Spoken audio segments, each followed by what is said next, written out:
Hi guys, Mika Chicks here. Ito pala si Mikmik. Dahil gabi na, nagre-review siya. Nag-aaral muna ng leksyon. Bakit ka? Ba't na ano? Good evening nga mo. Good evening. Bukas ang ipo-vlog naman natin ng mga collection ng papa niya. Ako nga. Para may konting pakurot. Magpapakita ako ito. Si Kaido. Malaki yan. Tingnan yung kamay ko.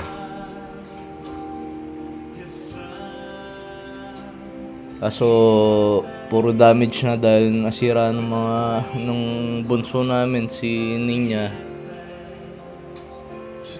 Ito pa yung isa, si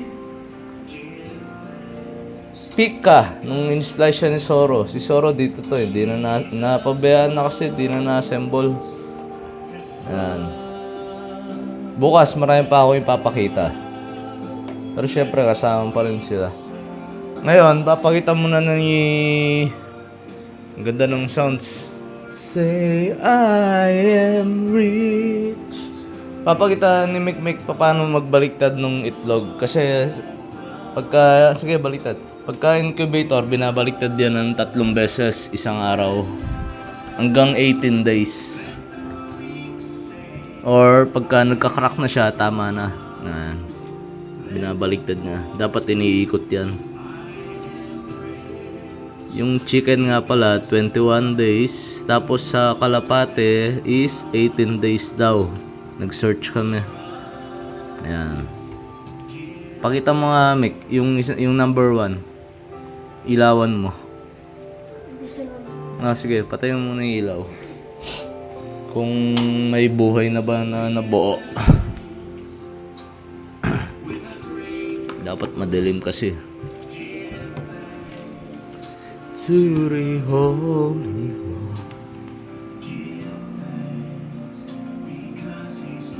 Tayo. Ayun. Baliktad yata.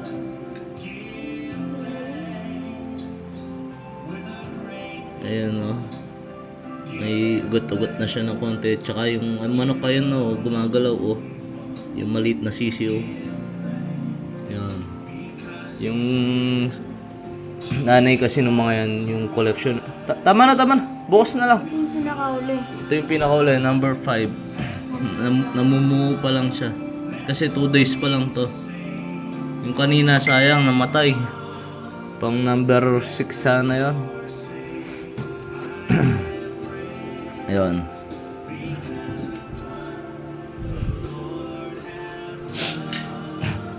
Tapos susunod na mga vlog ni Mika Mick, yung mama niya habang nagluluto para makita yung Manoles family. Sana support guys. Sa linggo naman punta kami ng Pampang. Doon kami mag-vlog ng mga ibon, manok, kalapate. Yan. Good night na dahil 8 na, maaga si Mika Chick. Pupasok siya ng 6. 4:30, gising na kami.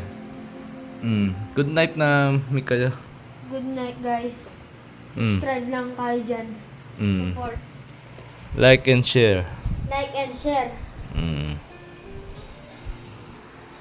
Tayin ko na guys. Ano lang, preview lang.